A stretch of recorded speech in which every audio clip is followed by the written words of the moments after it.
దేవునికి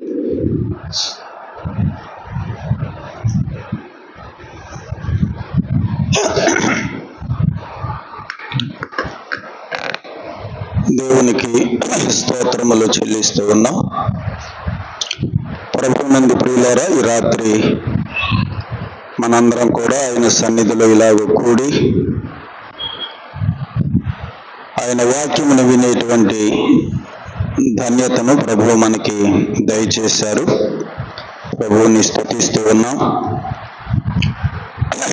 ఆయన సన్నిధిలో వాక్యం వినడానికి వచ్చిన మనందరం కూడా కేవలం మనం వాక్యం వినడమే కాకుండా సోదరుడు ప్రార్థనలో కూడా జ్ఞాపకం చేశాడు. ఒక చెవితోటి విని మరొక చెవితో విడిచిపెట్టేటువంటి వారంగా కాకుండా విన్న వాక్యానుసారంగా మనం కూడా జీవించడానికి ప్రభు సన్నిధిలో భారంగా ప్రార్థన చేయవలసిన వారమై ఉంటున్నాం.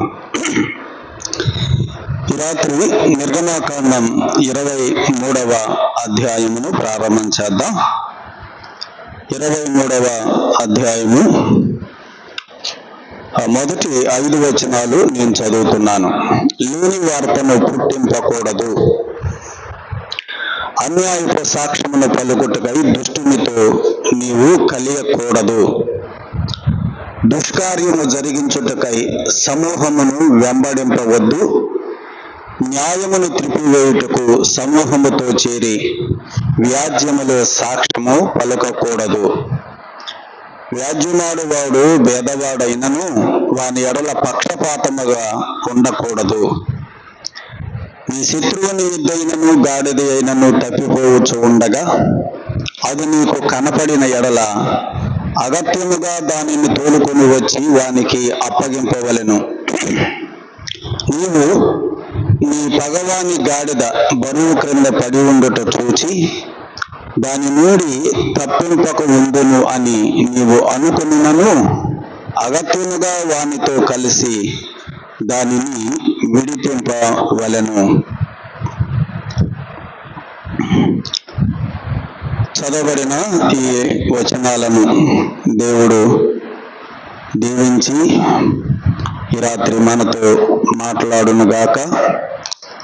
5 వచనాల వరకే చదివాను. మనం 13 వచనాల వరకు ఈ రాత్రి మనము ధ్యానం చేయడానికి సమయాన్ని బట్టి మనం ప్రయత్నం చేద్దాం. ఈ 23వ అధ్యాయము 13 వచనాలలో దేవుడు ఇశ్రాయేలీయులకు కొన్ని కట్టడలను ఆయన ఇచ్చినట్లుగా మనం చదువుతున్నాం. ఈ చదివేటప్పుడు మనకు అవి అర్థమవుతున్నాయి. ఈ 13 వచనాలలో ఒక 12 కట్టడలను దేవుడు ఇశ్రాయేలీయులకు ఇచ్చినట్లుగా ఆజ్ఞాపించినట్లుగా మనం చూస్తాం. మరి మన జీవితానికి కూడా వాటిని అన్వయించుకొని అవి కేవలం ఇశ్రాయేలీయులకే ఇచ్చాడు అని కాకుండా అవి మనకు కూడా దేవుడు మనల్ని హెచ్చరించడానికి లేదా మనల్ని క్రమపరచడానికి దేవుడు వాటిని మనకు కూడా ఇచ్చాడని మనం తలంచి అలాగూ జీవిస్తున్నామా లేమా అని మనం కూడా ఈ రాత్రి పరీక్ష చేసుకొని లోపాలు ఉంటే మనం సరి చేసుకునేటువంటి వారంగా కూడా మనం ఉండాలి. 13 వచనాలలో 12 సంగతులు లేదా 12 కట్టడలను దేవుడు వారికి ఇచ్చాడు. మొదటిది చూడండి, 12టిని మనం క్లుప్తంగా జ్ఞాపకం చేసుకున్నాం. మనకి చదివేటప్పుడే అవి అర్థమైపోతున్నాయి. అవి ఇంకా వివరించాల్సిన అవసరం కూడా లేదు. మొదటి మాట, లేని వార్త పుట్టింపకూడదు. ఇది మనం మన జీవితాలలో ఇది మనం కలిగి ఉంటున్నామా? దేవుడు ఇశ్రాయేలీయులకి చెప్పినటువంటి ఆ కట్టడలు లేదా ఆజ్ఞలు వాటిల్లో ఈ అధ్యాయంలో మొదటి మాట ఏంటంటే లేని వార్త పుట్టింపకూడదు. లేని వార్త పుట్టింపకూడదు. ఏ వార్త పుట్టింపకూడదు? లేని వార్త. కొంతమంది దేవుడు సువార్త చెప్పమంటే సువార్త ప్రక్కన పెట్టి ఏ వార్త చెబుతున్నారు? లేని వార్త చెప్పేవారు ఉన్నారు. కల్పించి లేకపోతే అపార్థం చేసుకొని లేని వార్తలను పుట్టించేటువంటి వారు ఉంటారు. దానివలన నష్టాలు ఉంటాయి. లేని వార్తలు పుట్టించినందువలన అసలు కొన్ని కుటుంబాలు కూడా ఏమైపోతున్నాయి, పాడైపోతున్నాయి. దీనివల్ల అంటే లేనిపోని మాటలు చెప్పి భార్యాభర్తలను విడదీసేటువంటి పరిస్థితులు కొన్ని చోట్ల మనం చూస్తున్నాం. ఈ లేని వార్తలు పుట్టించే సంఘాలలో కూడా సమస్యలు కలగడం కొన్ని చోట్ల మనం చూస్తూ ఉన్నాం. కనుక దేవుడు మనకి తెలియజేసేటువంటి ఒక మాట ఏంటంటే, లేని వార్తలు పుట్టించొద్దు. దాదాపు 30 సంవత్సరాల క్రితం నేను అప్పుడే ఇంటర్మీడియట్లో యేసు ప్రభువుని నమ్ముకున్నాం. అప్పుడు నాతో పాటు డేవిడ్ అని ఇంకో సహోదరుడు కూడా ఉన్నాడు, మన సహోదరుడు రామారావు. మేము ముగ్గురు ప్రారంభంలో దేవుని యొక్క పరిచర్యలో మేము ఎక్కువ యాక్టివ్గా ఉండేవాళ్ళం. ఈ డేవిడ్ అన్నని ఒక సహోదరుడు, ఆయన మీద ఒక వార్త వచ్చింది. మరి ఇది ఎట్లా వచ్చిందో తెలియదు కానీ నా దగ్గరకు వచ్చేసింది ఆ వార్త చిన్నగా. ఏంటిదంటే, డేవిడ్ అన్న సినిమాలు చూస్తాను నీకు తెలుసా అని. డేవిడ్ అన్న సినిమాలు చూస్తాడు. అది అలా తిరిగి సంఘంలో అలా తిరిగి చివరికి నా దగ్గరకు వచ్చింది. డేవిడ్ అన్న సినిమా చూస్తాడు, నువ్వు చూసావా అని అడిగా నేను. నేను చూడలేదు చెప్పుకుంటున్నారు.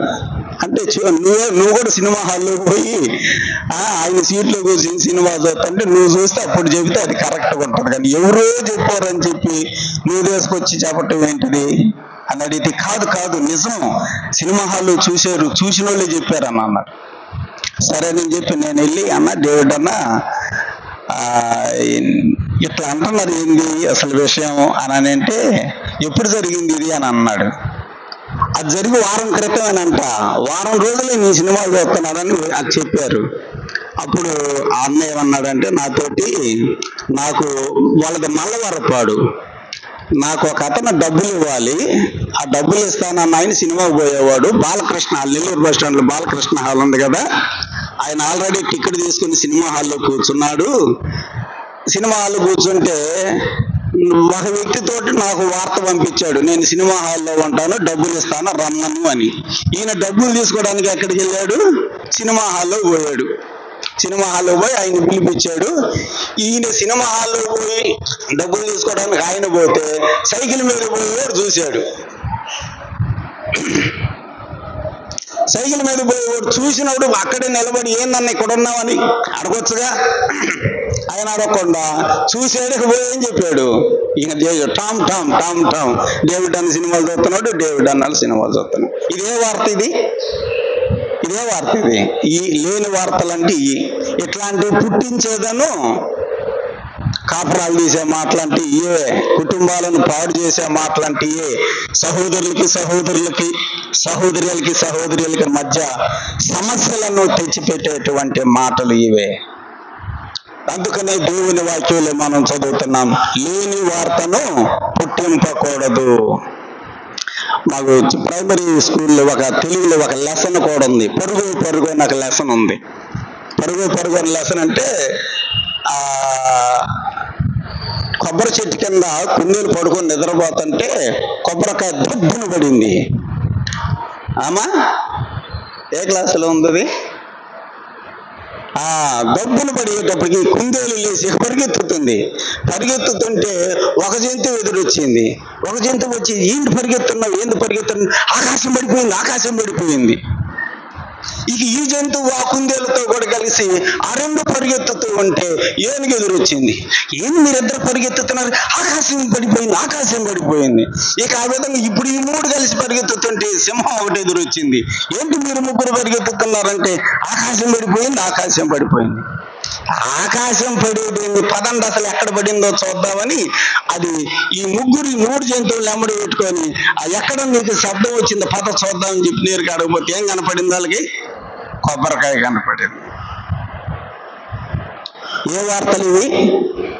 లేని వార్తలు. ఊరకొక మాట ఏదో తెలిసిద్ది, ఇక దాన్ని సృష్టించి సమస్యలను పెంచేటువంటి వారుగా ఉంటారు. అందుకనే దేవుడు చెబుతున్నాడు, లేని వార్తలను పుట్టించొద్దు. రెండవది ఏం చెప్పాడో చూడండి. రెండవ మాట, అన్యాయపు సాక్ష్యమును పలుకుటకై దుష్టునితో నీవు కలియకూడదు. ఏ సాక్ష్యం? అన్యాయపు సాక్ష్యము పలుకుటకై దుష్టునితో నీవు కలియకూడదు. వాడు దుష్టుడు, వాడు అబద్ధాలు చెప్పేవాడు, అబద్ధ సాక్ష్యాలు చెప్పేవాడు. అటువంటి వాడితోటి నీవు కూడా కలిసిపోయి అబద్ధ సాక్ష్యాలు చెప్పటం అనేది సరికాదు. కనుక దుష్టునితో కలిసి అబద్ధాలు సాక్ష్యాలు పలకటం అనేది ఉండకూడదు. అబద్ధ సాక్ష్యాలు చెప్పకూడదు. మూడవది దుష్కార్యము జరిగించుటకై సమూహమును వెంబడింపవద్దు. న్యాయమును త్రిపివేయుటకు సమూహముతో చేరి వ్యాజ్యములో సాక్ష్యము పలకవద్దు. దుష్కార్యము జరిగించుటకై సమూహమును వెంబడింపవద్దు. న్యాయమును త్రిపివేయుటకు సమూహముతో చేరి వ్యాజ్యములో సాక్ష్యము పలకవద్దు. రెండవ కట్టడ, మూడవ కట్టడ, ఈ రెండు దాదాపుగా ఒకటిగానే ఉన్నాయి. కానీ తేడా ఏంటంటే రెండవ దాంట్లో ఏకవచనం కనపడుతుంది, దుష్టునితో నీవు కలియకూడదు. మూడవ దాంట్లో బహువచనం కనపడుతుంది, సమూహముతో కలియకూడదు. అబద్ధపు సాక్ష్యం పలకటానికి, అబద్ధాలు చెప్పటానికి, వ్యాజ్యం ఆడటానికి నువ్వు దుష్టునితో కలియవద్దు. మూడవదిగా సమూహముతో కలియవద్దు. అది ఎంతవరకు వాస్తవం? వాడేదో ఒక సాక్ష్యం చెప్పడానికి నిన్ను రమ్మంటున్నాడు, ఒక వ్యాజ్యం ఆడటానికి నిన్ను రమ్మంటున్నాడు. అలా వెళ్ళేటప్పుడు నీవు ముందు ఆలోచన చేసుకోవాలి, అది కరెక్టా కాదా? అసలు అతడు మోగుతున్నటువంటి నేరం, అతడు చెబుతున్నటువంటి విషయం అది ఎంతవరకు వాస్తవము అని నీవు ఆలోచన చేసి అప్పుడు వారితో ఏకీభవించి వెళ్ళకూడటము నిర్ణయించుకోవాలి తప్ప మనం ఆలోచన లేకుండా వారితో కలిసి, ఆ సమూహముతో కలిసి, లేకపోతే ఆ దుష్టునితో కలిసి, ఆ వ్యక్తితో కలిసి మనము సాక్ష్యాలు చెప్పడానికి వెళ్ళడం అనేది ఉండకూడదు అని దేవుని వాక్యంలో మనం జ్ఞాపకం చేసుకుంటున్నాం. ఇంకొక విషయాన్ని జ్ఞాపకం చేస్తాను. నాబోతు ద్రాక్ష తోటని ఇవ్వమని అహావు రాజు చెప్పినప్పుడు నేను ఇవ్వను అంటాడు నాబోతు. అప్పుడు అతడు మూతి ముడుచుకొని మనసు మీద పడుకుంటే తన భార్య యెజబెలు వచ్చి లేపిచ్చాడు, పడుకుంటావేంది, నువ్వు రాజు అయ్యుండి నువ్వు పడుకోవటమేంది, ఆ ద్రాక్ష తోటని నేను ఇప్పిస్తానులే అని చెప్పి తన భర్తను ధైర్యపరిచి, అప్పుడు యెజబెలు ఏం చేసింది, ఇద్దరు పనికి మాలిన సాక్షులను ఏర్పాటు చేసింది. నాబోతు మీద అబద్ధాలు చెప్పడానికి, అబద్ధపు సాక్ష్యం చెప్పడానికి ఇద్దరు ఆ సాక్షులను ఏర్పాటు చేసింది. నాబోతు మీద ఒక నేరం మోపారు. ఏంటిది? ఇతడు రాజుని, దేవుని దూషించాడు, అతడు దూషించగా మేము విన్నాము అని ఇద్దరు సాక్షులను పెట్టి ఆ నాబోతుని ఏం చేయించింది, రాళ్లతో కొట్టి చంపించింది. చూసారా? దుష్టులతో నువ్వు కలియకూడదు. అబద్ధాలు చెప్పడానికి, అబద్ధపు సాక్ష్యాలు చెప్పడానికి దుష్టులతో నీవు కలియకూడదు. నాబోతుని చంపించాది ఆ యెజబెలు ఇద్దరు పనికి మాలిన సాక్షులను పెట్టి. అలాగే మోషే అహరోనుల మీద కూడా దాతాను, అబీరాము, కోరహు, ఓను అనేటువంటి ఈ నలుగురు యోచించుకున్నారు. ఏమని? ఎప్పుడు చూసినా మోషేయేనా అహరోనేనా నాయకత్వం చేసేది? ఏం దేవుడు మనకు కూడా వరాలు ఇచ్చాడు కదా, మనం కూడా నాయకులం కదా, ఏంటిది, పదండి మాట్లాడదాం అని చెప్పి ఇంకెవరు మాట్లాడుకున్నారు? ఆ నలుగురు మాట్లాడుకొని మన నలుగురు పోతే బలం చాలదు అని ఈసారి ఎంతమందిని పోగు చేసుకున్నారు? 250 మందిని పోగు చేశారు. సంఖ్యాకాండంలో మనం ఆ మాటలు చదువుతున్నాం. 250 మందిని పోగు చేసుకొని పోయారు. ఎవరి మీదకి? మోషే మీదకి. ఈ 250 మందిలో ఒక్కడన్నా ఆలోచన చేశాడా? సరే, ఆ నలుగురు అంటే ఏదో పదవి వ్యామోహం చేత మోషే అహరోనులతోటి వ్యాజ్యమాటానికి బయలుదేరారు. ఈ 250 మందిలో కూడా చూడండి, ఎవరన్నా ఆలోచన చేశారా? అరే, దేవుడు ఏర్పాటు చేసుకున్న వాళ్ళిద్దరు, మన పనేమో మనకిచ్చాడు కదా దేవుడు, మన పని మనం చేసుకుందాం. దేవుడు నాయకత్వం వాళ్ళకి ఇచ్చాడు, యాజకత్వం అహరోనుకి ఇచ్చాడు, ఇందులో మనం ఎందుకు పోయి వాగ్వాదం పెట్టుకోవటం ఎందుకు అని ఒక్కడ కాకపోయినా ఒక్కడని అన్నాడా? 250 మంది కూడా వాళ్ళ నలుగురితోటి ఏకీభవించి వెళ్ళి చివరికి వాళ్ళు ఎంత నష్టపోయారో మన వాక్యంలో చదువుతున్నాం కదా.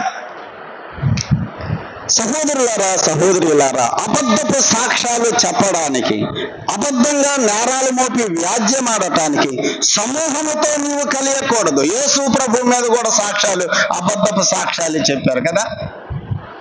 దేవాలయమును పడగొడితే, ఈ దేవాలయాన్ని పడగొడితే 3 రోజుల్లో నేను మరలా చేతి పని కానటువంటి దేవాలయాన్ని కడతానన్నాడు అని యేసు ప్రభు మీద కూడా అబద్ధపు సాక్ష్యాలు చెప్పారు. ఈ విధంగా ప్రియులారా, దేవుని వాక్యంలో మనం జ్ఞాపకం చేసుకుంటున్నాం, అబద్ధపు సాక్ష్యాలు చెప్పొద్దు. సమూహంతో నువ్వు కలిసి వ్యాజ్యమాడటానికి, గొడవలు పెట్టుకోవడానికి వెళ్ళొద్దు. దేవుని వాక్యం అదే మనకు తెలియజేస్తుంది.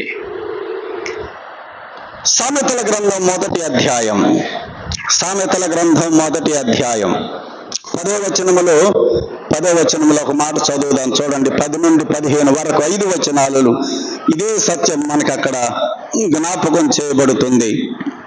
సామెతల గ్రంథం 1వ అధ్యాయము 10వ వచనం, నా కుమారుడా, పాపులు నిన్ను ప్రేరేపించగా ఒప్పుకోవద్దు. నిన్ను ప్రేరేపిస్తారు, రా రా అబద్ధం చదువుదాం రా, ఈ మాట చదువు రా, లేకపోతే ఇలా వ్యాజ్యం ఆడదాం రా అని మనలను వారు వీరు ప్రేరేపించే వారు ఉంటారు. నువ్వు ఒప్పుకోవద్దు. పాపులు నిన్ను ప్రేరేపించినప్పుడు ఒప్పుకోవద్దు. వాళ్ళు ఏమని ప్రేరేపిస్తారంట చూడండి, మాతో కూడా రమ్ము, మనము ప్రాణం తీయడానికి పొంచి ఉందాము, నిర్దోషి అయిన ఒకరిని పట్టుకున్నట్టుకు దాగి ఉందాము, పాతాళము మనుషులను మృంగివేయునట్లుగా వారిని జీవముతోనే మనము మృంగివేద్దాము, సమాధిలోనికి దిగువారు మృంగబడినట్లుగా వారు పూర్ణ బలముతో ఉండగా మనము వారిని మృంగివేద్దాము రమ్ము అని వారు చెప్పినప్పుడు ఒప్పుకోవద్దు, ఒప్పుకోవద్దు, ఒప్పుకోవద్దు. దేవుడు చెబుతుంది అదే ఇశ్రాయేలీలతోటి, అన్యాయపు సాక్ష్యం చెప్పడానికి వెళ్ళొద్దు, ఒప్పుకోవద్దు. నువ్వు సమూహము నీ దగ్గరకు వచ్చి నిన్ను ప్రేరేపించినా కూడా నువ్వు వెళ్ళొద్దు, ఒప్పుకోవద్దు. పాపులు నిన్ను ప్రేరేపించినప్పుడు ఒప్పుకోవద్దు. అపోస్తలుడైన పౌలు కూడా తిమోతికి వ్రాసిన మొదటి పత్రిక 5వ అధ్యాయము 22వ వచనంలో కూడా ఈ విషయాన్ని మరోసారి మనం అక్కడ జ్ఞాపకం చేసుకుందాం. తిమోతికి కూడా పౌలు ఏమని హెచ్చరిక వ్రాసాడో చదువుదాం. 5వ అధ్యాయము 22వ వచనం, త్వరపడి ఎవని మీదైనను హస్త నిక్షేపణము చేయకము, పరుల పాపములు పాలివాడై ఉండకము. పరుల పాపములు నీవు కూడా పాలివాడవు కావద్దు. నీ దగ్గరకు వచ్చి ప్రేరేపిస్తారు, రా వెళ్దాము రా, ఈ మాట చెబుదువు రా, నువ్వు కూడా చూసావు కదా చెబుదువు రా అని వాళ్ళు వీళ్ళు వచ్చి మనల్ని ప్రేరేపిస్తారు. నీవు వారితో కలిసి పాలివాడవు కావద్దు. పరుల పాపములు నీవు పాలివాడవై ఉండవద్దు. కాబట్టి ప్రియులారా, దేవుని యొక్క వాక్యములో మనం జ్ఞాపకం చేసుకుంటున్నాం, దుష్కార్యము జరిగించడానికి, చెడ్డ కార్యము జరిగించడానికి, అబద్ధపు సాక్ష్యాలు చెప్పడానికి నీవు వారితో కలిసి వీరితో కలిసి వెళ్ళవద్దు, సమూహాలను వెంబడించవద్దు. నాలుగవదిగా 3వ వచనం చూడండి. 3వ వచనం, వ్యాజ్యమాడువాడు పేదవాడు అయిన ఎడల వాని ఎడల పక్షపాతము ఉండకూడదు. ఒకవేళ అవతల వ్యక్తి పేదవాడైతే, వీడు పేదోడు కదంటే, వీడు డబ్బు ఉన్నవాడు, పలుకుబడి ఉన్నవాడు, వీడు మనకు ఉపయోగపడతాడు అనుకొని వీడు అన్యాయం చేసినా కూడా వీడిని పైకేసుకొని వచ్చి వాడు పేదోడు, పాపం వారికి ఎవరు లేరని చెప్పి వాళ్ళ మీద మనం నేరం మోపే వారంగా ఉండకూడదని దేవుడు చెబుతున్నాడు. వ్యాజ్యమాడేటప్పుడు ఒకవేళ వాడు పేదవాడైతే పక్షపాతం చూపిస్తావేమో. పేదవాడు కదా, వాడికి ఎవరు లేరులే, ఎవరు లేరులే, ఈయన మనం తీసేసినా కూడా మనల్ని అడిగేవారు లేరులే అని మనము పక్షపాతం చూపించకూడదు. పక్షపాతము చూపించడం కూడా పాపమే. చూడండి, యాకోబు పత్రిక 2వ అధ్యాయం. యాకోబు పత్రిక 2వ అధ్యాయం. దేవుని పిల్లలమైనటువంటి మనలో కూడా కొన్నిసార్లు పక్షపాతం వస్తూ ఉంటది కదా. మనోడు కదా, మనవారు కదా అనేటువంటి కొన్నిసార్లు ఆ ఆలోచనలు మన హృదయాల్లో కలుగుతూ ఉంటాయి. కానీ వాక్యం ఏం చెబుతుందో చూడండి. యాకోబు పత్రిక 2వ అధ్యాయం 9వ వచనం, మీరు పక్షపాతము గలవారైతే, పక్షపాతం ఉండకూడదు. ఒకవేళ మీరు గనక పక్షపాతం కలిగిన వారైతే ఏమన్నాడు? ధర్మశాస్త్రము వలన అపరాధులు అని తీర్చబడి పాపము చేయవారు అగుదురు. పాపం చేసిన వాళ్ళు అవుతారు పక్షపాతం ఉంటే. అందుకనే పక్షపాతం ఉండకూడదు. వాడు పేదవాడైనా కూడా వాడిది కరెక్ట్ అయితే వాడి పక్షానే ఉండాలి. వీడు ధనవంతుడైనా, పలుకుబడి కలిగిన వాడైనా, ఎక్కువ ఆధిక్యత కలిగిన వాడైనా, ఘనత కలిగిన వాడైనా కూడా అతడిలో తప్పు ఉన్నప్పుడు తప్పును తప్పుగానే చూపించే వారంగా ఉండాలని దేవుని వాక్యం తెలియజేస్తుంది. ప్రియులారా, మనం పక్షపాతం కనుక వహిస్తే అది పాపము అనేటువంటి సంగతి మనం చదువుతున్నాం. పేతురు వ్రాసిన మొదటి పత్రిక ప్రక్కనే, యాకోబు పత్రిక ప్రక్కనే పేతురు పత్రిక 1వ అధ్యాయం 17వ వచనం చూడండి. 1వ అధ్యాయం 17వ వచనం, పక్షపాతము లేకుండా, చూసారా, దేవుడు పక్షపాతం లేదు. మనకుంటది పక్షపాతం, దేవుడు పక్షపాతం లేదు. దేవుడికి పక్షపాతం అనేది లేదు. పక్షపాతం లేకుండా క్రియలను బట్టి ప్రతి వానిని తీర్పు తీర్చువాడు తండ్రి. పరలోకములో ఉన్న తండ్రి ఏం చూస్తాడు? క్రియలను చూస్తాడు. వాడి పలుకుబడిని చూడడు. వీడు మనోడు కాదా అని చూడడు. దేవుడు చూసేది కేవలం క్రియలు మాత్రమే. వాడు ధనవంతుడైనా పేదవాడైనా క్రియలను మాత్రమే చూసి పక్షపాతము లేకుండా ఆ క్రియలను బట్టి ఆయన తీర్పు తీర్చేవాడు. అలాగైతే మనం కూడా క్రియలనే చూడాలి, వాళ్ళు చేసిన పనులే చూడాలి. ధనవంతుడు, పలుకుబడి కలిగిన వాడు, విద్యావంతుడు కావచ్చు, మనవుడే కావచ్చు, ఒకవేళ వాడి క్రియలు సరికానప్పుడు ఆ క్రియలను బట్టి తీర్పు తీర్చవలసిందే. ఒకవేళ వీడు పేదవాడై నిజాయితీపరుడు మంచివాడైనప్పుడు వాడి క్రియలను బట్టి వాడి పక్షాన న్యాయం చేయవలసిందే. కాబట్టి పక్షపాతము అనేది ఉండకూడదు. మొదటి 3 వచనాలలో 4 విషయాలు దేవుడు మనకు నేర్పుతున్నాడు. 1, లేని వార్తలు పుట్టించొద్దు, సమస్యలు పెంచొద్దు. 2వదిగా, అన్యాయపు సాక్ష్యం చెప్పడానికి దుష్టునితో మనం కలియకూడదు. 3వది, సమూహముతో కలియకూడదు. 4వది, పక్షపాతము అనేది మనలో ఉండకూడదు. అందరినీ సమానంగా చూడాలంటే పక్షపాతము అనేది ఉండకూడదు. యాకోబు పత్రికలోని ఇంకొక మాట చూడండి. ఆ 2వ అధ్యాయంలోనే పక్షపాతం గురించి యాకోబు కొంచెం వివరంగానే వ్రాసాడు. అక్కడ 2వ అధ్యాయం చూడండి, 2వ వచనం. 2వ అధ్యాయం 2వ వచనం, బంగారు ఉంగరం పెట్టుకొని ప్రశస్త వస్త్రములను ధరించుకుని ఒకడు నీ సమాజ మందిరములోనికి వచ్చినప్పుడు మురికి బట్టలు కట్టుకుని దరిద్రుడును లోపలికి వచ్చిన ఎడల మీరు ప్రశస్త వస్త్రములు ధరించుకుని వానిని చూచి సన్మానించి నీవిక్కడ మంచి స్థలములో కూర్చుండుము అని చెప్పి ఆ దరిద్రునితో నీవక్కడ నిలువము, లేక ఇక్కడ నా పాదపీఠానికి దిగువన కూర్చునుము అని చెప్పిన ఎడల మీ మనస్సులలో భేదములు పెట్టుకున్న వారై మీరు దురాలోచనతో విమర్శ చేసిన వారగుదురు కారా అన్నాడు. చూసారా, బంగారు పొంగరం పెట్టుకొని మంచి బట్టలు కట్టుకొని వచ్చిన వాడినేమో ఒక స్థానంలో కూర్చోబెట్టి, పేదవాడుగా ఉండి సరైన బట్టలు లేనటువంటి వ్యక్తిని మరొక చోట కూర్చోబెట్టడం అనేది అది సరికాదు. అదే పక్షపాతము అంటే అని ఇక్కడ యాకోబు తెలియజేస్తున్నాడు. కాబట్టి ప్రియులారా, దేవుని పిల్లలమైనటువంటి మనలో పక్షపాతము అనేది ఉండకూడదు. 4వ వచనం 5వ వచనములో 5వ ఆజ్ఞను మనం చూస్తున్నాం. ఏం చెప్పారో చూడండి.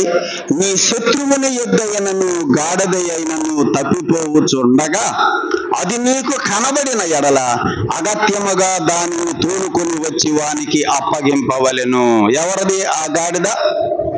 ఎవరిది ఆ యుద్ధు?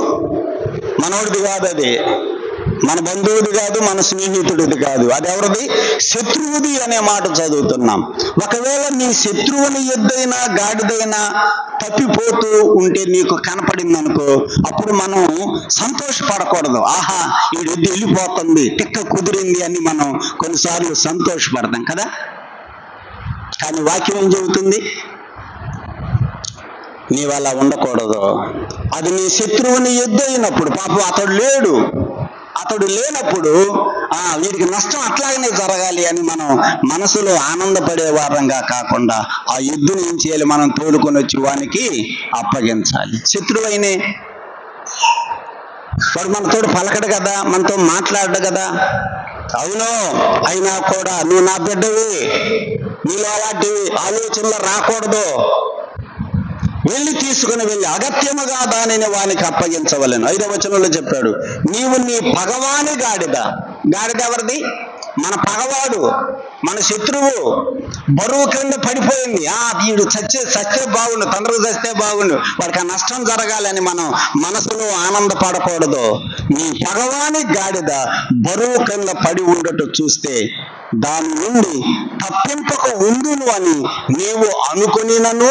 మనసులో మనకు వచ్చే ఈ ఆలోచనలే కదా, నేను బాను, వాడికి అట్లానే కావాలి అని పళ్ళు పటపట ఉరుగుతాం మనం కదా. నువ్వు అలా అనుకోవద్దు. అగత్యముగా వానితో కలిసి, ఆ బరువు వాడప్పుడు మొయ్యలేకపోతున్నాడు, నువ్వు కూడా ఏం చేయాలి? వానితో నువ్వు కూడా కలిసి ఆ బరువు క్రింద పడినటువంటి ఆ జంతువుని విడిపించాలి. అలాగైతే ఈ 2 వచనాలలో మనం ఏం చూస్తున్నామంటే, శత్రువుని కూడా నువ్వేం చేయాలి? ప్రేమించాలి. నీ పగవాడు, నీ శత్రువు, వాడికి సంబంధించినటువంటి జంతువు ఒకటి తప్పిపోతుంటే, లేకపోతే బరువు క్రింద పడిపోతే నీవు వెంటనే వెళ్ళి వానితో కలిసి దానిని విడిపించాలి. ఉన్నదా మనలో ఇలాంటి లక్షణం? ఈ మనసు మనకుందా? వచనాలు ఒక్కొక్కటి చదువుకుంటూ పోతుంటే ఏం చేయాలి? ఇప్పుడు మనం కూర్చున్న మనందరం ఈ లక్షణం నాలో ఉందా లేదా, ఈ కట్టడ నాలో ఉన్నదా లేదని మనం స్వపరీక్ష చేసుకోవాలి. లేని వారితో పుట్టించొద్దు, నేను పుట్టిస్తున్నానా పరీక్ష చేసుకోవాలి. వ్యాజ్యమాడొద్దు, అన్యాయపు సాక్ష్యాలు పలకొద్దు, పక్షపాతం ఉండొద్దు. ఒక్కొక్క మాట మనము లేఖనాలలో చదువుతూ ఉన్నప్పుడు నాలో ఉన్నదా ఈ లక్షణం? నాలో పక్షపాతం ఏమన్నా ఉందా? నేను శత్రువుని ప్రేమిస్తున్నానా, ప్రేమించటం లేదా? స్వపరీక్ష చేసుకోవాలి మనం. ద్వితీయోపదేశ కాండములో ఇంకా వివరంగా రాశాడు ఈ విషయాన్ని గురించి. 22వ అధ్యాయం చూడండి. ద్వితీయోపదేశ కాండం 22వ అధ్యాయం మొదటి వచనం. నీ సహోదరుని యుద్ధు గాని, ఇక్కడ సహోదరుడు అని వ్రాశాడు. నిర్గమకాండంలో ఏం వ్రాశాడు? నీ శత్రువు అని వ్రాశాడు.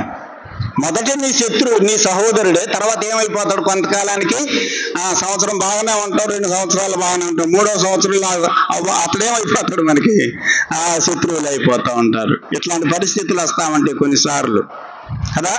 నీ సహోదరుని ఎద్దు గాని గొర్రె గాని త్రోవ తప్పిపోవుట చూచిన ఎడల నీవు వాటిని చూడనట్లు కన్నులు మూసి కొనక. మన లక్షణం ఏంటిది?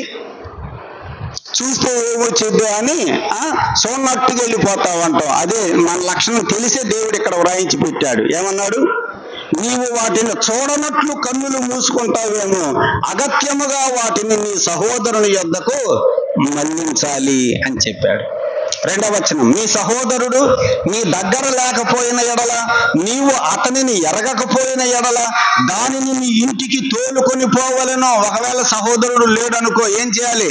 నువ్వు దాన్ని భద్రంగా నీ ఇంటికి తీసుకొని వెళ్ళి కట్టేసి మేత పెట్టి దానికి నీళ్లు పెట్టి వాడు వచ్చేదాకా నువ్వు జాగ్రత్తగా దాన్ని చూసుకొని వచ్చిన తర్వాత, ఇదిగో బ్రదర్ ఇది పోతుంది, నీ జంతువు ఇదిగో అని చెప్పి అతడికి నువ్వు తిరిగి అందించాలి.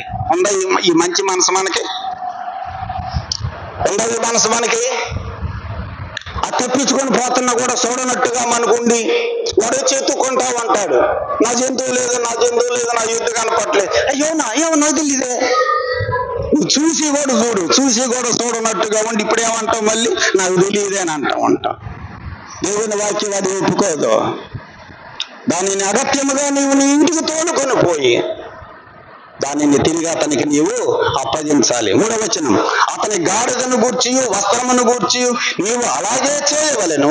నీ సహోదరుడు పోగొట్టుకున్నది ఏదైనా నీకు దొరికిన ఎడల అతడు పోగొట్టుకుని దానిని గూర్చి అలాగనే చేయవలెను.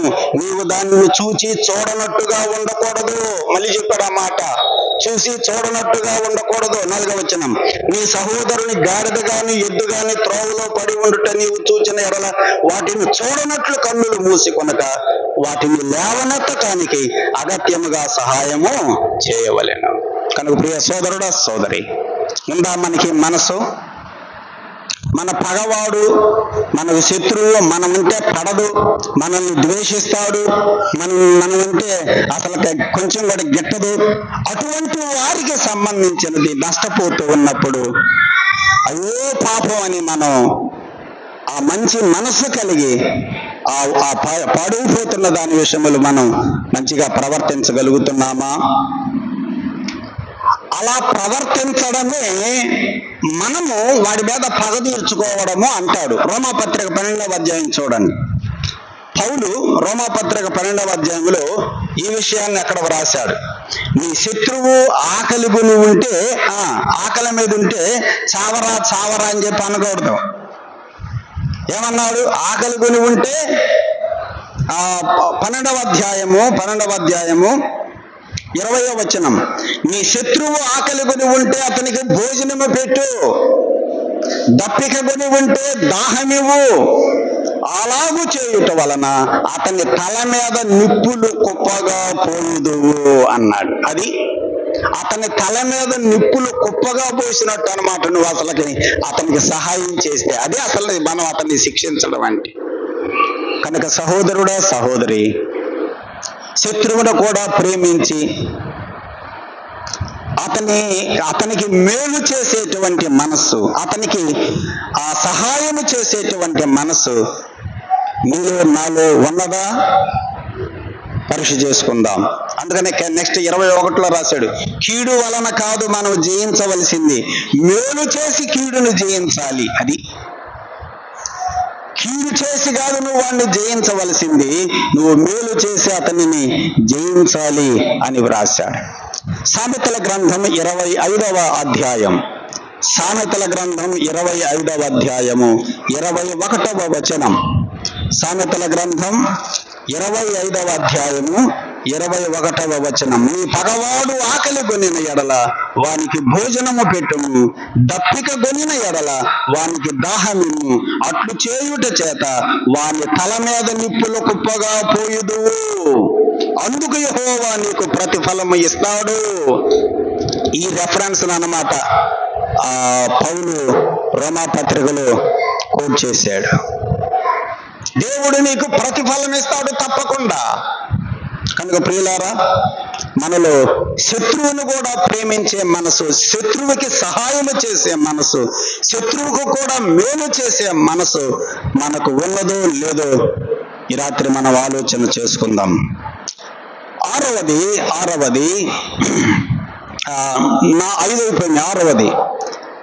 వచనం చూడండి. దరిద్రుడు వ్యాజ్యములో న్యాయము విడిచి తీర్పు తీర్చకూడదు. ఇది ఇందాక మనం చదివాం. వ్యాజ్యం ఆడేటప్పుడు పేదవాడైతే పక్షపాతం చూపించద్దు అన్నాడుగా, అదే ఇది.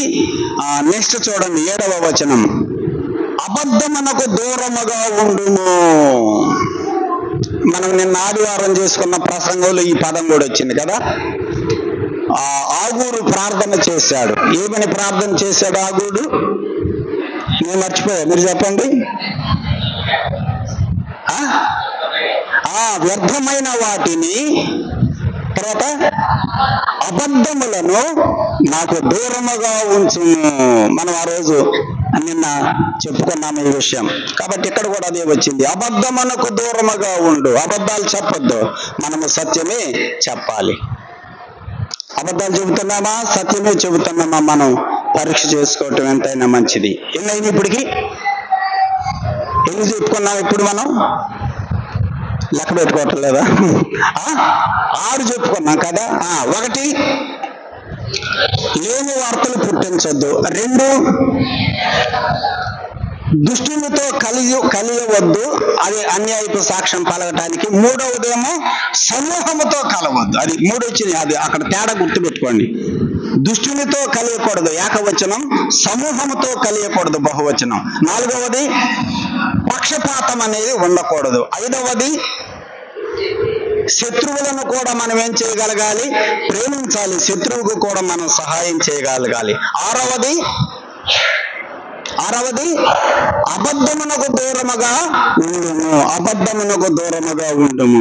ఇప్పుడు 6 వచ్చింది. ఇంకొక 6 మనం జ్ఞాపకం చేసుకుందాం. చూడండి 7వ వచనం, నిరపరాధినైనను నీతిమంతునినైనను చంపకూడదు, చంపవద్దు.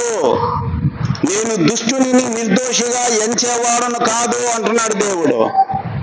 నిరపరాధిని నీతిమంతుణ్ణి చంపొద్దు. అతడు మంచివాడు, చాలా నీతిమంతుడు, యథార్థపరుడు. అలాంటి వాడిని నువ్వు చంపటం ఏంటి? ఇప్పుడు మనందరం ఏమంటాం అనుకుంటే, మన మనసులో ఏం ఆలోచన వస్తాను, మనం హత్యలు చేయటం లేదు కదా అనుకుంటున్నా కదా. మనం చెప్పుకున్నాం, నరహత్య చేయకూడదనే పదం దగ్గర మనం జ్ఞాపకం చేసుకున్నాం. ఏంటిది హత్య అంటే? హత్య అంటే ఏంటిది? కత్తి తీసుకొని పొడిచి చంపటమే హత్య. చెప్పండి, ఏంటిది హత్య అంటే? మనం ద్వేషించడమే దేంతో సమానం? హత్యతో సమానం. ఎక్కడుంది అది? చెప్పుకున్నాం కదా. సరే, మర్చిపోయినట్టున్నారు. యోహాను పత్రిక, ఇప్పుడు గుర్తుపెట్టుకొని ఈసారి అడిగినప్పుడు చెప్పాలి. మళ్ళీ మనం మర్చిపోయారు కాబట్టి మళ్ళీ ఇప్పుడు నేను చూపిస్తున్నాను. యోహాను పత్రిక, మొదటి పత్రిక, 3వ అధ్యాయం 15వ వచనం చూడండి. 15వ వచనం, తన సహోదరుని ద్వేషించుట నరహత్య. అది ఎక్కడుంది? ద్వేషించేవాడు నరహంతకుడు. ద్వేషించడం ఏంటి చెప్పండి? నరహత్యతో సమానము అనే మాట మనం ఇక్కడ జ్ఞాపకం చేసుకుంటున్నాం. ఇంకొక రెఫరెన్స్, సామెతల గ్రంథం 17వ అధ్యాయం. ద్వేషించడము నరహత్యతో సమానం. ఇంకొకటి చూడండి, హత్య దేనితో సమానము వాక్యంలో చూద్దాము. సామెతల గ్రంథం 17వ అధ్యాయము 26వ వచనం,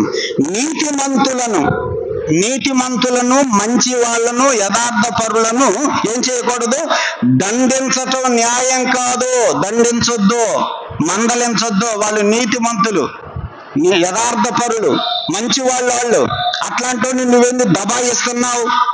ఎందుకు ఎదిరిస్తున్నావు వాళ్ళని? అది న్యాయం కాదు. నీవు అలాగూ చేస్తే చూడండి ఏమంది అక్కడ, అది వారి యథార్థతను బట్టి మంచి వారిని హతము చేయుటే అన్నాడు. ఏం చేసినట్టంట? హతము చేసినట్టే, హత్య చేసినట్టే. ఏంటిది ఇక్కడ హత్య చేయడం? దండించటము కూడా. ఇందాక యోహాను పత్రికలోనేమో ద్వేషించడం హత్య అని చూసాం. ఇక్కడ ఏం చూస్తున్నాం? దండించటం కూడా హత్యే. మంచి వాళ్ళను దండించొద్దు, యథార్థ పరులను దండించొద్దు. ఎందుకు వాళ్ళ మీద నువ్వు దూకుతున్నా? అది సరికాదు, అది హత్యతో సమానం. కాబట్టి ప్రియులారా, దేవుడు చెబుతున్నాడు 7వ మాట, నిరపరాధినైనను నీతిమంతునైనను చంపవద్దు. అంటే ద్వేషించొద్దు, వాళ్ళని మనం దండించొద్దు. ఈ పని చేస్తే హత్య చేసినట్టే. 8వది చూడండి, లంచము తీసుకొనకూడదు, లంచము దృష్టి గలవానికి గ్రుడ్డితనము కలుగ చేసి నీతిమంతుల మాటలకు అపార్థము చేయించును. 8వది ఏంటి చెప్పండి? లంచాలు తీసుకోకూడదు. లంచము అనేది మనకి గ్రుడ్డితనాన్ని కలుగు చేస్తుంది, నీతిమంతుల మాటలకు అపార్థము చేపిస్తుంది. కనుక లంచములు తీసుకోకూడదు. ఎందుకంటే దేవుని పిల్లలు కూడా లంచాలు తీసుకునే వాళ్ళు ఉన్నారు. దేవుని యొక్క కృప చేత మనం ఎవరూ లేదని నేను అనుకుంటున్నాను. లంచములు తీసుకోకూడదు. కానీ బాధాకరమైన విషయం ఏంటిదంటే సమూయేలు ఎంత గొప్ప భక్తుడు కదా, సమూయేలు ఎంత గొప్ప భక్తుడు. కానీ ఆయన పిల్లలు నిజంగా మాట చదువుతున్న నాకు చాలా బాధేసింది. అంత భక్తి కలిగిన వాడు కదా. దాను మొదలుకొని బేర్షెబా వరకు ఆయన ఒక ప్రవక్తగా, ఒక గొప్ప దైవజనుడుగా పిలువబడ్డాడు. కానీ అతని పిల్లలు నీ ప్రవర్తన వంటి వారు కాదు. వారు లంచములు పుచ్చుకొని న్యాయం ఏం చేస్తున్నారంట? తిప్పివేస్తున్నారు. లంచం తీసుకుంటున్నారు అంటే వాళ్ళ హృదయంలో ఒక అపేక్ష ఉంటుంది. ఏం అపేక్ష అది? ధనాపేక్ష. అది ధనాపేక్షకులై లంచము పుచ్చుకొని న్యాయమును త్రిప్పివేసిరి అని రాసి ఉంటుంది అక్కడ. కనుక ధనాపేక్ష వలననే లంచాలు తీసుకుంటారు. ప్రభుత్వం ఇచ్చిన జీతాలు చాలా కొంతమందికి, గవర్నమెంట్ వాళ్ళు ఇచ్చే జీతాలు చాలక ఇంకా లంచాలు తీసుకుంటున్నారు. లూకా సువార్తలో కదా, బాప్తిస్మం ఇచ్చి యోహాను బాప్తిస్మం ఇస్తుంటే బాప్తిస్మం తీసుకోవడానికి చాలా మంది వస్తున్నారు. వాళ్ళు వచ్చిన వాళ్ళల్లో పోలీసు వాళ్ళు ఉన్నారు, పోలీస్ డిపార్ట్మెంట్ వాళ్ళు ఉన్నారు, తర్వాత మున్సిపాలిటీ వాళ్ళు కూడా ఉన్నారు. మీ మున్సిపాలిటీ వాళ్ళు కూడా ఉన్నారు. చూడండి 12వ వచనం. సుంకరులను బాప్తిస్మము పొందవచ్చి. సుంకరులు అంటే ఏ డిపార్ట్మెంట్ వాళ్ళు? వీళ్ళు కదా, పన్నులు వసూలు చేసేవాళ్ళు. ఈ నెలాఖరులో కనుక పన్ను కడితే 5% రాయితీ అంటున్నారు. పన్నులు కట్టేవాళ్ళు కట్టండి. సుంకరులు, పన్నులు వసూలు చేసేవాళ్ళు, వాళ్ళు వచ్చి ఏమడుగుతున్నారో చూడండి, మేమేమి చేయాలి అని అడుగుతున్నారు. అప్పుడు యోహాను ఏం చెప్పాడు వాళ్ళకి? మీకు నిర్ణయింపబడిన దానికంటే ఎక్కువ తీసుకోవద్దు. అదే లంచం. ఎక్కువ తీసుకోవడం ఏంటి చెప్పండి? నిర్ణయింపబడిన దానికంటే ఎక్కువ తీసుకోవద్దు. పోలీసు వాళ్ళు కూడా వచ్చి అడుగుతున్నారు, మేమేమి చేయాలి అని అడుగుతున్నారు. సైనికులు ఎవరిని బాధ పెట్టద్దు. వాళ్ళ పని ఏంటిది కదా? పోలీసు వాళ్ళ పని ఏంటి చెప్పండి? బాధ పెట్టటమే. వాడు మంచోడా చెడ్డోడా ఏముండదు, ముందు వాళ్ళు పట్టుకుని వెళ్ళి కొట్టడమే పని కదా, తిట్టడమే పని.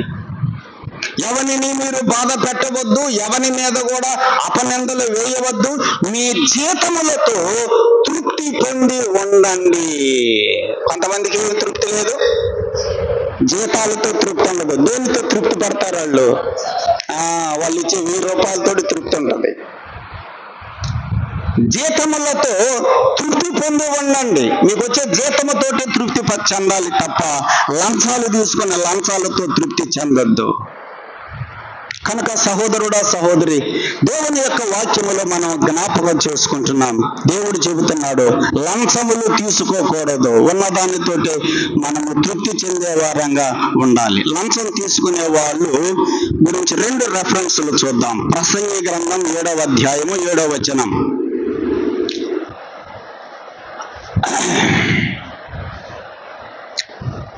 ప్రసంగి గ్రంథము 7వ అధ్యాయము 7వ వచనం. లంచాలు తీసుకునే వాళ్ళ మనసు ఎట్లా ఉంటుందో చూడండి. 7:7. అన్యాయము చేయుట వలన జ్ఞానులు తమ బుద్ధిని కోల్పోతారు, లంచము పుచ్చుకొనుట చేత మనస్సు చెడిపోతుంది. అది చెడిపోయే మనస్సు. లంచములు పుచ్చుకుంటే మనసు ఏమైపోయింది? చెడిపోతుంది. అబ్బా, ఈరోజు 1000 రూపాయలు వచ్చినాయి, ఈసారి ఇంకో 2000 అడిగితే ఇస్తాడులే అని చెప్పి ఇక నీ మనసు పాడైపోయి డబ్బు మీద ఇంకా ఆ అపేక్ష పెరిగిపోతుంది. ధనాపేక్ష సమస్త విధములైన కీడులకు మూలం. కాబట్టి సహోదరుడా, సహోదరి, దేవుని పిల్లలమైనటువంటి మనం లంచాలు పుచ్చుకుంటే మన మనసు పాడైపోతుంది. ఇంకొక రెఫరెన్స్ చూడండి, సామెతల గ్రంథం 29వ అధ్యాయం. లంచాలు తీసుకునేవాడు మనసు చెడిపోవటమే కాదు, వాడి కుటుంబము చెడిపోవటమే కాదు, అసలు వాడు దేశాన్ని కూడా చెడగొడతాడని ఉంది. చూడండి, సామెతల గ్రంథం 29వ అధ్యాయము 4వ వచనం. న్యాయము జరిగించుట వలన రాజు దేశమునకు క్షేమము కలుగు చేస్తాడు, లంచమును పుచ్చుకునేవాడు దేశమును పాడు చేస్తాడు. వాడి వల్ల దేశమే పాడైపోయింది. కనుక లంచములు మనం తీసుకునే వారంగా ఉండకూడదు. 9వది చూడండి, 9వ వచనం. పరదేశిని బాధింపకూడదు. చెప్పుకున్నాం కదా ఇది మనం. పరదేశిని ఏం చేయకూడదు? బాధించకూడదు. ఎక్కడ చెప్పుకున్నాం ఈ మాట మనం? అమ్మా, నాకు వినపడలేదు. పరదేశిని బాధించకూడదు. 22వ అధ్యాయం చూడండి, 22వ అధ్యాయం 21వ వచనం. 22వ అధ్యాయం 21వ వచనం. పరదేశిని విసిగింపవద్దు, బాధింపవద్దు. మీరు ఐగుప్తు దేశములో పరదేశులై ఉంటిరి కదా. అప్పుడు మనం చెప్పుకున్నాం పరదేశుల గురించి. అప్పుడు ఈ రెఫరెన్స్ కూడా నేను ఆ రోజు జ్ఞాపకం చేశాను. పరదేశిని బాధ పెట్టకూడదు. ఎందుకంటే పరదేశుల మనసు ఎలా ఉంటుందో నీకు అనుభవమే కదా. నీకు తెలుసుగా వాళ్ళ మనసు ఎలా ఉంటుందంటే, ఎందుకంటే నువ్వు కూడా కొన్ని సంవత్సరాలు, 100 సంవత్సరాలు నువ్వు ఆ ఐగుప్తు దేశంలో ఉన్న వాడవే కదా. కాబట్టి పరదేశులను బాధ పెట్టకూడదు. పరదేశులు అంటే ఎవరు? ఇప్పుడు మనం చెప్పుకున్నాం, కొత్తగా ఎవరైనా గనక మన సహవాసానికి మందిరంలోకి వస్తే వాళ్ళే మనకి ఏమైనట్టు? పరదేశులు. వాళ్ళని మనం దగ్గరకు తీసుకొని వాళ్ళని మనం పలకరించుకొని పరిచయం చేసుకొని వాళ్ళని మన వలన వాళ్ళు కొంత ఆదరణ అనేది పొందాలి. అది ఎవరైనా కొత్త వాళ్ళు వస్తే మీరు పరిచయం చేసుకుంటున్నారా? ఒకవేళ ఎవరైనా ఆడోళ్ళు వచ్చారనుకోండి, సహోదరులు ఎవరైనా వచ్చారనుకోండి, నీకు కొత్తగా కనిపించింది అనుకోండి, నువ్వు గమ్ముగా వెళ్ళిపోబాకు. ఎవరో కొత్తగా ఉంది సహోదరి అని చెప్పి దగ్గరికి పోయి, ఏం సిస్టర్ ఎక్కడి నుంచి వచ్చావని పలకరించు. పరదేశులను ఏం చేయమన్నాడు? ఇప్పుడు నువ్వే ఏదన్నా ఊరికి వెళ్తావు, నువ్వు విజయవాడ పోతావు, ఆ సంఘంలో పోతావు, నేను ఎవరు పట్టించుకోకపోతే నీకు ఎట్లా ఉంటుంది? ఎవరు పట్టించుకోరు అనుకో, ఏ సంఘం ఇది, ఎవరు పట్టించుకోలేదు అనుకుంటావు అనుకోవా? మరి అదేగా పరదేశి మనసు ఎలా ఉంటుందో నీకు తెలుసు కదా, నీకు అనుభవమే కదా. అలాగే వేరేవాడు కూడా మన సహవాసానికి, మన మందిరంలో కనుక ఒకవేళ వస్తే మనం వెళ్ళి పలకరించుకొని వాళ్ళని మనం ఏం చేయాలి? మన వలన వాళ్ళు కొంత ఆదరణ అనేది పొందాలి. అది పరదేశిని బాధ పెట్టబాకండి, ఆదరించండి. ఎన్ని చెప్పుకున్నాం? 9. ఇవన్నీ మనలో ఉన్నాయా? అసలు ఉన్నాయా? ఉండాలి. 10వది చూడండి, 10వ వచనం. 6 సంవత్సరములు నీ భూమిని విత్తి దాని పంటను కూర్చుకొనవలెను, 7వ సంవత్సరమున దానిని బీడు విడవవలెను. అప్పుడు నీ ప్రజలలోని పేదలు తినిన తరువాత మిగిలినది అడవి మృగములు తినవచ్చును. నీ ద్రాక్ష తోట విషయములోను, నీ ఒలీవ తోట విషయములోను అలాగే చేయాలి. ఎలా చేయాలి? అలాగే చేయాలి. ఎలా చేయాలి? 6 సంవత్సరములు ఆ భూమిలో నీవు పంటలు పండించుకోవచ్చు, తోటల్లో ఆ ఫలములను పండించుకోవచ్చు. 7వ సంవత్సరం రోజు ఒకవేళ ఆ భూమిలో ఏమైనా కనుక పంట మొలిచినా, ఒకవేళ ఫలములు వచ్చిస్తే నువ్వు చెయ్యి వాటి మీద వేయకూడదు. ఏం చేయమన్నాడు? ఎందుకోసం వాటిని వదిలిపెట్టాలని చెప్పాడు? 11వ వచనం. 7వ సంవత్సరమున దానిని బీడు విడవవలెను, అప్పుడు నీ ప్రజలలోని పేదవారు తినిన తరువాత, పేదవాళ్ళు తింటారు ఆహారాన్ని, వాళ్ళు తిన్న తర్వాత మిగిలితే అడవి మృగాలు తినవచ్చు, జంతువులు తినవచ్చు. కనుక మనమే కాదు తినవలసింది, మనమే కాదు తిని బ్రతకవలసింది, మనతో పాటు పేదవారు కూడా ఉన్నారు. గుర్తుపెట్టుకో. పేదవారిని పోషించడానికి కూడా పేదవారిని కూడా పోషించడానికి వారికి మనము తోడ్పాటు ఇచ్చేటువంటి వారంగా మనం ఉండాలి. అందుకు దేవుడు ఏం చెప్పాడంటే 7వ సంవత్సరమును దానిని నీవు బీడు విడవవలెను.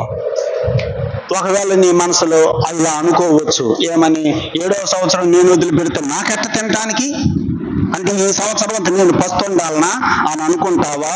నువ్వు అలా అనుకోవద్దు. ద్వితీయోపదేశకాండంలో ఏం చెప్పాడు చూడండి. ద్వితీయోపదేశకాండం కాదు, లేవియాకాండం 25వ అధ్యాయం. లేవియాకాండం 25వ అధ్యాయం 20వ వచనం. లేవియాకాండము 25వ అధ్యాయము 20వ వచనం. 7వ ఏట మేము ఏమి తిందుము? ఇది మనకు వచ్చే ప్రశ్నలు కదా. 7వ సంవత్సరం వదిలిపెట్టంటే నేనేం చేయాలి అని ప్రశ్న వస్తుంది కదా. దశం భాగం ఇయ్యనంటే అమ్మో అంత అని అంటాం. మనకు వచ్చే ప్రశ్నలన్నీ, మనకు వచ్చే క్వశ్చన్స్ అన్ని ఇయే. చూడండి ఏమన్నాడు, 7వ ఏట మేమేమి తిందుము? Question mark. ఇదిగో మేము చల్లన పంట కూర్చును వల్లగాదే అనుకుందురేమో. అలా అనుకుంటారేమో, మీకు వచ్చే ఆలోచనలు ఈ కదా, అలా అనుకుంటారేమో. మీరు అలా అనుకోవద్దు. 21వ వచనం. నేను 6వ ఏట నా దీవెన మీకు కలుగునట్లు ఆజ్ఞాపిస్తా, అది 3 ఏళ్ల పంటను మీకు కలుగు చేయును. 6వ ఏట పండే పంట ఎన్ని సంవత్సరాలు తినొచ్చు? మీరు 3 సంవత్సరాలు తినొచ్చు. ఇంకేం చెప్పాడు చూడండి అక్కడ. మీరు 8వ సంవత్సరం విత్తనములు విత్తి, 7వ సంవత్సరం పేదవాళ్ళకు వదిలిపెట్టావు కదా, 8వ సంవత్సరమున నీవు విత్తనాలు విత్తి ఆ తర్వాత 9వ సంవత్సరము వరకు పాత పంటనే తింటావు. చూసారా, దేవుడు నేను చెప్పిన ఈ ఆజ్ఞను గనక మీరు పాటిస్తే నేను మీ పట్ల ఇలా చేస్తానంటున్నాడు దేవుడు. 6 సంవత్సరములు నీవు తిని 7వ సంవత్సరం పేదవారికి పశువులకు గనక నువ్వు వదిలిపెడితే, అటువంటి దాతృత్వపు హృదయం నీకు గనకుంటే, పేదవారి పట్ల అలాంటి కనికరమ కలిగిన హృదయం నీకు గనక ఉంటే, నిన్ను 3 అంతలుగా దీవిస్తా. ఉందా మనకి మనసు? పేదవారి పట్ల కనికరం ఉందా? పేదవారి పట్ల మనకు దయగలుగుతుందా? ఒకసారి ఆలోచన చేయండి. మనకొచ్చే ఆలోచనలు ఏంటంటే, వాళ్ళకి ఇస్తే నా సంగతి ఏంటి? 7వ సంవత్సరం కూడా నేను పంట పండించుకోకుండా పేదోళ్ళకి ఇస్తే నేను ఎలా బ్రతకాలి? ఇవి మనకు వచ్చే క్వశ్చన్స్ కదా. నువ్వు అలా అనుకుంటావేమో, అలా అనుకోవద్దు. పేదవారి పట్ల నువ్వు గనక దయగలిగి ఉంటే, నేను 3 ఏళ్ళు మీకు పంటను నేను మీకు కలుగ చేస్తాను అన్నాడు. 8వ సంవత్సరం విత్తనాలు విత్తి 9వ సంవత్సరం వరకు పాత పంటనే తినెదరు, దాని పంటను కూర్చు వరకు పాత దానినే తినెదరు. పిల్లారా, దీని అర్థం ఏంటంటే, పేదవారి పట్ల మనం ఏం కలిగి ఉండాలి? దయ కలిగి ఉండాలి. కలిగి ఉంటున్నామా మనం? ఉందా నీకు దయ? ఎప్పుడన్నా ఎవరికన్నా సహాయం చేసావా?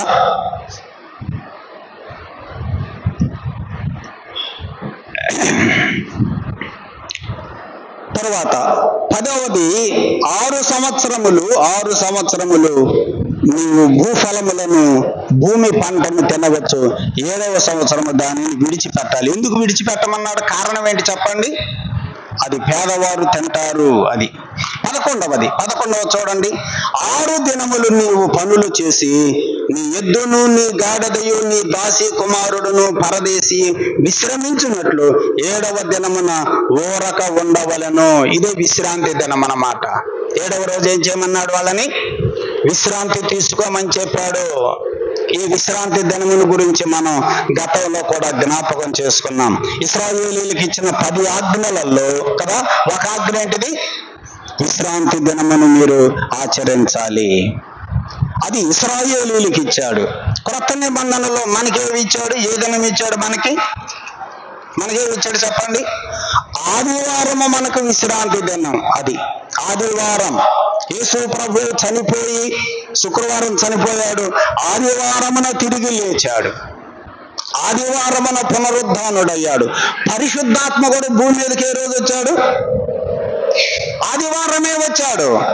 50 రోజుల తర్వాత పరిశుద్ధాత్ముడు వచ్చాడు. యేసు ప్రభు ఆరోహణుడే వెళ్ళిపోయిన తర్వాత ఆయన పరిశుద్ధాత్ముడు భూమి మీదకి వచ్చాడు. ఆ 50వ దినం కూడా ఆదివారమే వస్తుంది. పునరుద్ధానం నుండి పరిశుద్ధాత్మ కొంపరింపుకు మధ్య దినాలు 50 దినాలు, 50 ఆదివారం. అందుకనే మనకి సంఘము పెట్టిన క్రమం ఏంటిదంటే ఆదివారం రోజు మేము రొట్టె విరుచుకోవడానికి కూడుకున్నాం అనే మాట అపోస్తలుల కార్యముల గ్రంథంలో ఉంది. కొరింథీయులకు రాసిన పత్రికలో కూడా ఒక మాట చూద్దాం. చూడండి, చూపించండి త్వరగా ఎక్కడ ఉంది అది ఆదివారం అనే మాట. కొరింథీ పత్రికలో దొరికిందా? మొదటి పత్రిక 16వ అధ్యాయం, 2వ వచనం. అక్కడ చందా పోగు చేసే సందర్భంలో చెప్పబడిన మాట అది. నేను వచ్చినప్పుడు చందా పోగు చేయకుండా. కొరింథీ సంఘస్థులకి ఏ అలవాటు ఉంది? పౌలు వచ్చినప్పుడు వాళ్ళు సందాలు పెట్టేవాళ్ళు. పౌలు ఒకవేళ సంవత్సరం తర్వాత వచ్చాడు అనుకోండి, అప్పుడే సందాలు పట్టేవాళ్ళు. 6 నెలలకు వచ్చేవాళ్ళు అనుకోండి, 6 నెలలకు సందాలు పట్టేవాళ్ళు. అందుకని ఇప్పుడు పౌలు ఎవరు రాస్తున్నాడు? నేను వచ్చినప్పుడు చందా పోగు చేయకుండా ప్రతి ఆదివారమున అన్నాడు. ప్రతి ఆదివారమున మీలో ప్రతివాడును తాను వర్ధిల్లిన కొలది తన యొద్ద కొంత సొమ్ము విలువ చేయవలెను. ప్రతి ఆదివారము అనే మాట కొరింథీ పత్రికలో కూడా మనం జ్ఞాపకం చేసుకున్నాం. Every Sunday. అలాగైతే ప్రియులారా, దేవుడు ఇశ్రాయేలీయులకు చెప్పాడు, విశ్రాంతి దినమున మీలో ప్రతి వాడు ఊరకుండవలెను. విశ్రాంతి దినం. అలాగైతే ఆదివారం రోజు మనం ఏం చేయాలి? ఊరకుండాలా?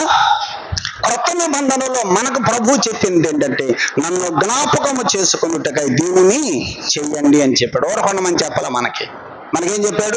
సంఘముగా కూడుకొని నన్ను జ్ఞాపకం చేసుకోండి, నా మరణమును నా పునరుద్ధానమును మీరు తలపోసుకోండి, నా ద్వారా మీకు కలిగిన ఆత్మ సంబంధమైన ఆశీర్వాదాలను గుర్తు చేసుకొని నన్ను స్తుతించండి, నన్ను ఘనపరచండి, నన్ను ఆరాధించండి.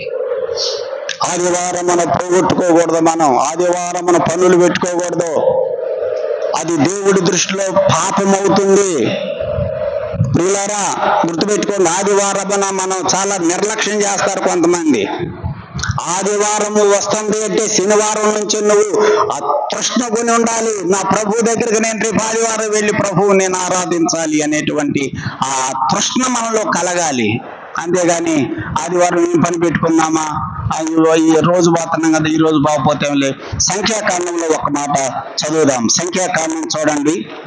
దేవుడు చెప్పినట్టు చేయకపోతే దేవుడికి ఎంత కోపం వస్తుందో మనం ఒక ఉదాహరణ జ్ఞాపకం చేసుకుందాం. సంఖ్యాకాండము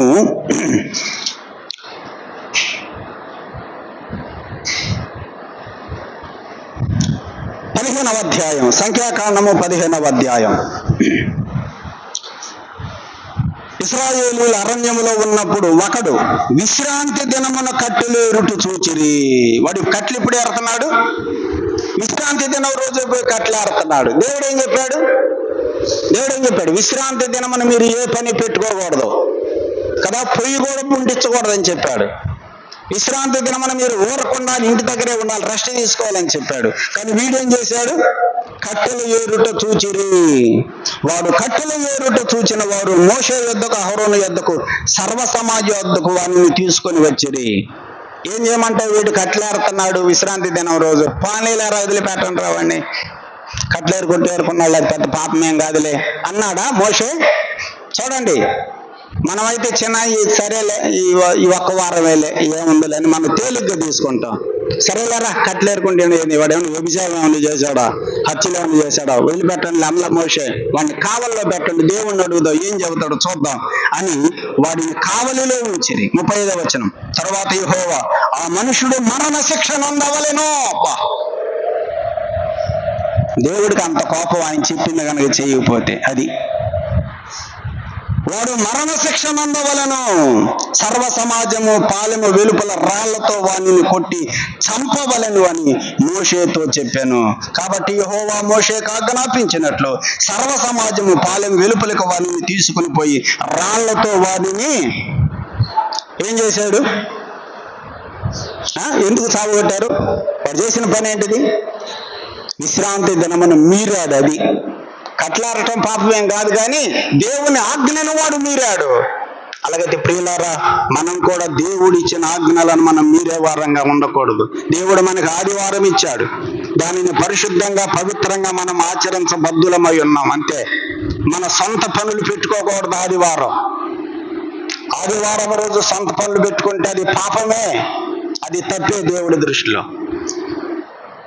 ఎన్ని చెప్పుకున్నాం? 11. చివరిగా 12వది 13వ వచనం చూడండి.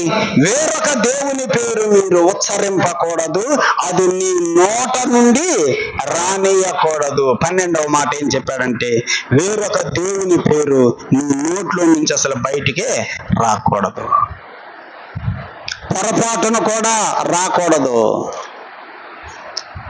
నేనే నీకు దేవుడను అని దేవుడు చెప్పాడు. దేవుని పేరే మనం ఉచ్చరించాలి తప్ప వేరొక దేవుని పేరు మనం ఉచ్చరింపకూడదు. 12 విషయాలు దేవుడు ఇశ్రాయేలీయులకు జ్ఞాపకం చేశాడు. ఇందులో ఇవన్నీ మనం ఆచరించే వారంగా ఉన్నామా? ఈ 12 చెప్పిన తరువాత ఏం చెప్పాడు చూడండి, 13వ వచనం. నేను నీతో చెప్పిన వాటన్నింటినీ జాగ్రత్తగా ఆ మాట మీరు చెప్పాలి. గైకొనాలా వినాలా? ఇప్పుడు దాకా మనం ఏం చేసాం? కూర్చొని విన్నాం అంతే. మన పని అదేగా. మన పని ఏంటంటే వెంటనే ఏముండదు మనలో, గైకొనటం ఉండదు. కానీ దేవుడు ఏం చెప్పాడు? జాగ్రత్తగా గైకొనవలెను. కేవలం మనం విని విడిచిపెట్టే వారంగా ఉంటున్నాం. ఇందాక సుధాకర్ గారు కూడా ప్రార్థన చేసేటప్పుడు అదే చేశాడు. ఒక చెవితో మేము వింటున్నాం, ఇంకో చెవితో మేము విడిచిపెడుతున్నాం. ఏం చేయట్లేదు? మేము గైకొనటం లేదు. గైకొనుటలో జాగ్రత్త ఉండాలి. అజాగ్రత్తగా ఉంటే ఐతుకు అనేవాడు కిటికీలో కూర్చున్నాడు. జాగ్రత్తగా కూర్చున్నాడా? అజాగ్రత్తగా కూర్చున్నాడా? అజాగ్రత్తగా కూర్చున్నందువల్ల ఏమైపోయింది? కింద పడి చచ్చిపోయాడు. అజాగ్రత్తగా ఉంటే సస్తాం. గుర్తుపెట్టుకో, దేవుని యొక్క ఆజ్ఞల విషయములో, దేవుని కట్టడల విషయములో, ఆయన ఏమి చెయ్యమన్నాడో వాటిని చేసే విషయంలో నిర్లక్ష్యముగా అజాగ్రత్తగా మనం ఉంటే చస్తాం. అందుకని జాగ్రత్తగా వాటిని మనము గైకొనాలి. దేవుడి తలంపులను దీవించునుగాక. ప్రార్థన చేద్దాం. మన కృపమ్మాంటి వాళ్ళ కోడలు శిరీష గురించి మనం ప్రార్థన చేసి, మొన్న అమ్మాయి పుట్టింది. ప్రభువుని స్తుతిస్తున్నాం. ఈ ప్రార్థనలో వారి ఆరోగ్యాల కొరకు కూడా జ్ఞాపకం చేసుకోండి. సోదరుడు రామారావు గారు వచ్చి ప్రార్థన చేస్తారు.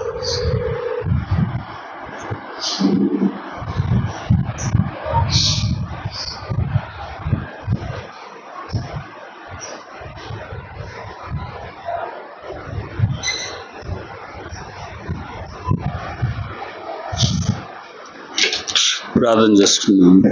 ప్రేమ కలిగిన తండ్రి, పరిశుద్ధమైన దేవ, సర్వాధికారి, సృష్టికర్తమైన తండ్రి, మీ దాసుని బలపరిచి ప్రభువా మీ లేఖన భాగాల నుంచి ఆత్మ సంబంధమైన అనేక విషయాలు ప్రభువా మీరు మాతో మాట్లాడుతున్నందుకు నాయన మీకు స్తోత్రం చెల్లిస్తున్నాం. మీ కట్టడలు విన్నాం ప్రభువా. కట్టడలను హృదయంలో భద్రపరుచుకొని వాటిని గైకొని వాటి ప్రకారం జీవించడానికి మమ్మల్ని ఆత్మీయంగా బలపరచమని వేడుకుంటున్నాం. సహాయం దయచేయండి. కృప కలిగిన దేవ, దయగలిగిన తండ్రి, సంఘ క్షేమాభివృద్ధి కొరకు, ఆత్మీయంగా సంఘం ఎదుగుదల కొరకు మీ దాసుని వాడుకుంటున్న విధానం కొరకై దేవ మీకు స్తోత్రం చెల్లిస్తున్నాం. ఓ దేవ, వాక్యమును ప్రభువా మేము వింటున్నాం. మా అంతరంగంలో భద్రపరుచుకుని ఆయన భయంతో వణుకుతో మా విశ్వాస జీవితాన్ని కొనసాగించుకుంటూ సహాయం దయచేయండి. ఈ లోకంలో ఎంతకాలం మేము జీవిస్తామో తెలియదు ప్రభు. జీవించిన కొద్ది కాలం నాయన ఓ దేవ మీకు ప్రియమైన బిడ్డలుగా మేము బ్రతుకున్నట్లు మమ్మల్ని స్థిరపరిచి బలపరచమని వేడుకుంటున్నాం. అనుక్షణం ప్రభు మీ వాక్యం నెమరు వేసుకుంటూ మీ సన్నిధిలో మిమ్మల్ని స్తుతిస్తూ ప్రభు భయపడి భయంతో వణుకుతో ప్రభు మేము జీవించవలసిన వారమైన నా కృప చూపండి దేవా. ప్రేమ కలిగిన దేవా మీకు స్తోత్రం చెల్లిస్తున్నాము. సర్వాధికారైన దేవా, మాలో మీ వాక్యం స్థిరపరిచి మీ నామాన్ని ఘనపరచుకోమని వేడుకుంటున్నాం. సహాయం దయచేయండి. ప్రేమ దేవా మీకు స్తోత్రం చెల్లిస్తున్నాం నాయన. మరి కృపమ్మ గారి నాయన కోడలు ప్రభు మరి మీ కృప చేత సుఖమైన ప్రసవం దయచేసినందుకు నాయన మీకు స్తోత్రం చెల్లిస్తున్నాం. తల్లి బిడ్డను ప్రభు మీ కృపలో భద్రపరచండి. వారికి ఆరోగ్యం, బలం, శక్తి దయచేయండి. ఆ చిన్న బిడ్డను మీరు పెంచమని వేడుకుంటున్నాం. వారి కుటుంబంలో మీరు చేసిన మేలు ఉపకారం కొరకు స్తోత్రం చెల్లిస్తున్నాం. వేదాంతో కూడా ప్రభు మీరు మీ కృప చేత ఆపరేషన్ జరిగింది. ఓ దేవా బిడ్డను మీరు నడిపించమని మీ పాదాలకు నమస్కారం చెల్లిస్తున్నాం. మరి ఒక చిన్న ఆపరేషన్ కూడా జరగవలసి ఉంది. మీ సహాయం అనుగ్రహించమని వేడుకుంటున్నాం. దేవా పరిశుద్ధమైన దేవా నాయన మా మధ్యకు సహోదరి శిరీషాన్ని తీసుకొచ్చారు. మీ స్తోత్రం చెల్లిస్తున్నాం. మీ బిడ్డకు ప్రభావ మీరు ఇచ్చిన ఆరోగ్యం కొరకై దేవా మీ స్తోత్రం చెల్లిస్తున్నాం. తదుపరి ఇంకా జరగవలసిన ఆపరేషన్ కూడా మరి చక్కగా జరిగి సంపూర్ణ ఆరోగ్యం కలిగి తన శ్రేష్ఠ జీవితం అంతా మీ బిడ్డగా ప్రభువా విశ్వాసం స్థిరపడి బలపడి మీ నామాన్ని ఘనపరిచే బిడ్డగా ఎదుగుటకు సహాయం దయచేయమని వేడుకుంటున్నాం. కూడి వచ్చిన ప్రియులందరూ మీ కృపలో భద్రపరచండి. దేవా మీ దాసుని ప్రభువా సంఘక్షేమం కొరకై బలపరిచి ఆరోగ్యం, బలము, శక్తి దయచేయమని వేడుకుంటున్నాం. మిమ్మల్ని మా కుటుంబాలను మీ చేతికి అప్పగించుకుంటున్నాం. ఓ దేవా మీ పాదాలకు నమస్కారం చెల్లిస్తున్నాం. మమ్మల్ని అందరినీ బలపరిచి మీ నామాన్ని ఘనపరచుకోమని మా గృహములకు చదువు వెళ్చుండగా మీ దయగల హస్తం మాకు తోడుగా ఉంచమని యేసుక్రీస్తు ప్రభు వారి అమూల్యమైన నామంలోనే స్తోత్రములు చెల్లించి ప్రార్థన చేయుచున్నాము తండ్రి. ఆమేన్. అందరికీ వందనాలు. సెలవు తీసుకున్నాను.